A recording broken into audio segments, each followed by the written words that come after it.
सुरुवात एका प्रश्नाने करूया का?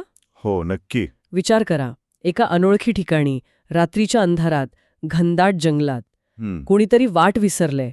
हं, मदतीसाठी फोन लावायचा प्रयत्न करते, बरोबर. पण रेंज नाहीये. हां, आजूबाजूला फक्त झाडं आणि मिट्ट काळोख. आणि भयान शांतता. अगदी.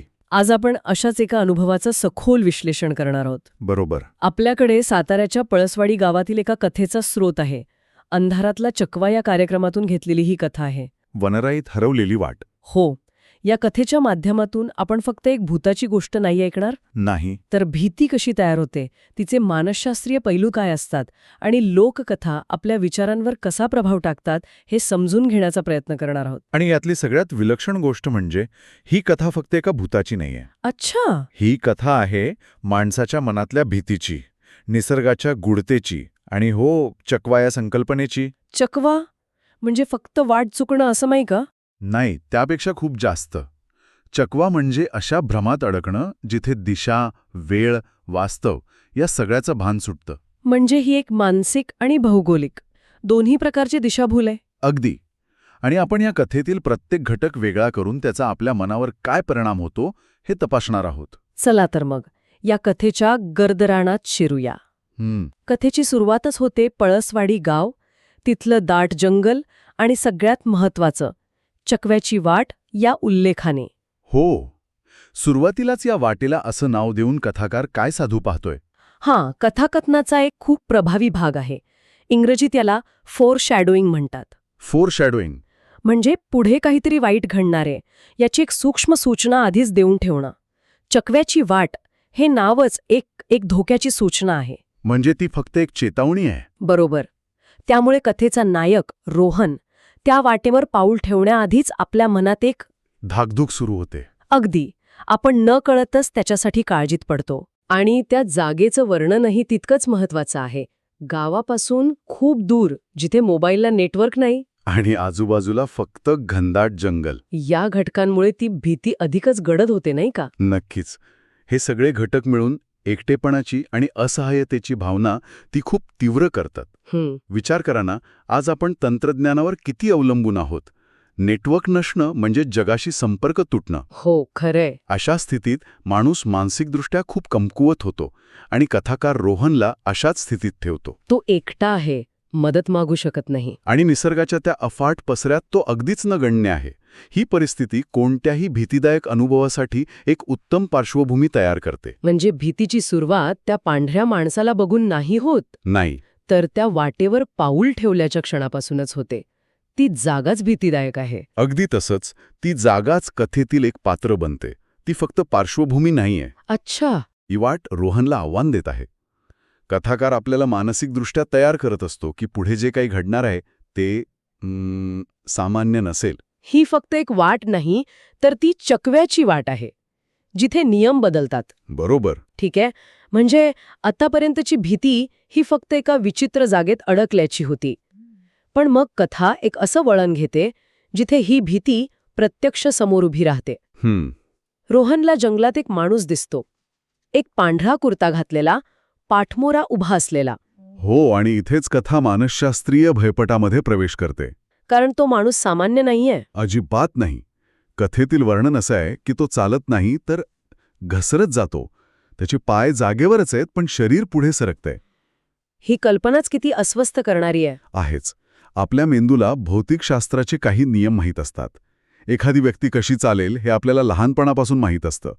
पण जेव्हा आपण या नियमांच्या विरुद्ध काहीतरी पाहतो तेव्हा आपला मेंदू गोंधळतो. खरं सांगायचं तर जेव्हा मी हे ऐकलं की ती व्यक्ती घसरत जाते, तेव्हा माझ्या अंगावर अक्षरशः काटा आला. हो ना? चालण्याऐवजी घसरणं, ह्या छोट्याशा बदलात इतकी भीती का दडली आहे? यामागे खूप रंजक मानसशास्त्रीय संकल्पना आहे. तिला अनकॅनी व्हॅली म्हणतात. अनकॅनी व्हॅली. याचा अर्थ असा की एखादी गोष्ट जेव्हा जवळपास माणसासारखी दिसते पण 100% नाही, तेव्हा ती आपल्याला सर्वात जास्त भीतीदायक किंवा किळसवाणी वाटते. उदाहरणार्थ एक रोबोट जो हुबेहूब माणसासारखा दिसतो पण त्याच्या हालचाली नैसर्गिक नाहीत. अच्छा.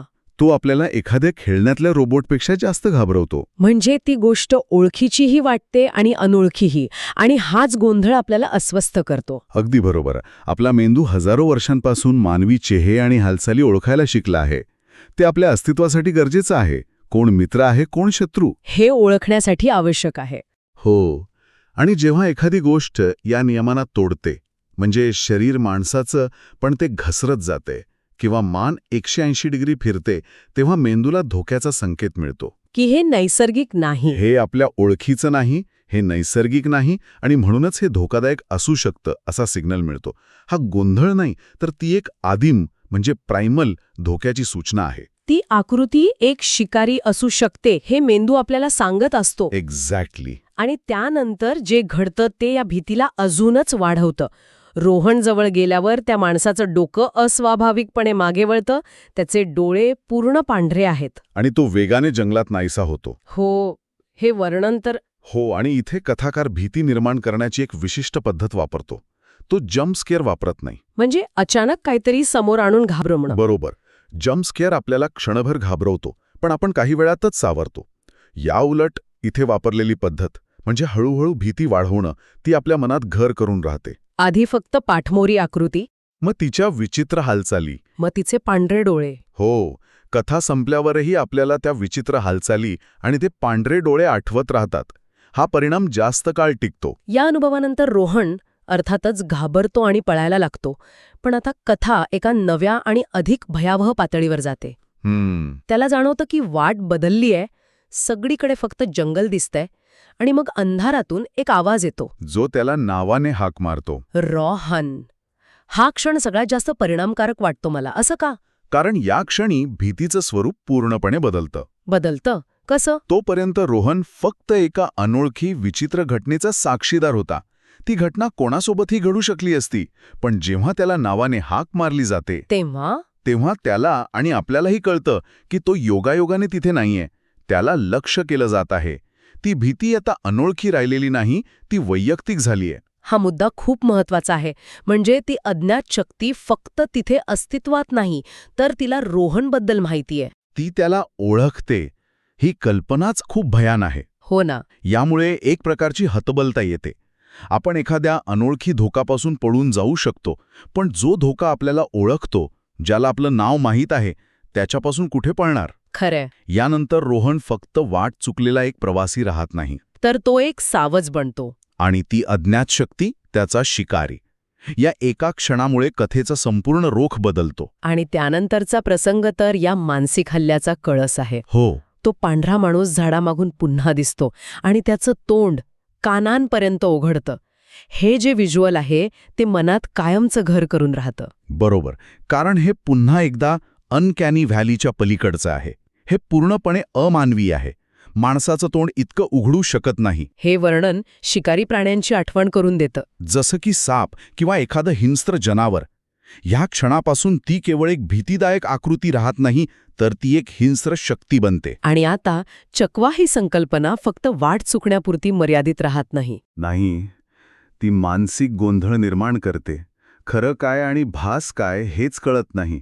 त्याची वाट चुकली आहे की त्याला मुद्दामहून चुकवलं जाते. त्याला जो आवाज येतोय तो खरा आहे की त्याच्या मनातले भास आहेत. हां, मानसिक हल्ला शारीरिक हल्ल्यापेक्षा खूप जास्त धोकादायक असतो. म्हणजे त्याचं वास्तवच त्याच्यापासून हिसकावून घेतलं जातंय. नेमकं त्याला स्वतःच्याच इंद्रियांवर विश्वास ठेवता येत नाही.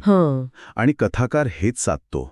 रोहन एकटा आहे, मदतीला काही नाही, आणि ज्या शक्तीचा तो सामना करतोय ती त्याला नावाने ओळखते आणि त्याच्या वास्तवाशी खेळतेय. ही असहाय्यतेची भावना भीतीला परमोच्च शिखरावर नेते. आणि अखेरीस तो बेशुद्ध होतो. हो. कथेचा शेवट तर अगदीच अनपेक्षित आहे. रोहन जागा होतो तेव्हा तो त्याच्या मामाच्या घरी असतो. त्याला वाटतं की कदाचित हा सगळा मनाचा खेळ असेल. तो खूप घाबरला होता आणि त्याला काहीतरी भास झाला असेल. पण त्याचे मामा जे सांगतात त्याने सर्व चित्र पालटतं. मामा अगदी शांतपणे सहजपणे सांगतात, तो माणूस इथे 20 वर्षापूर्वी मेलाय. आणि जिथे तो दिसतो ती वाट लोकांना फिरवत ठेवते.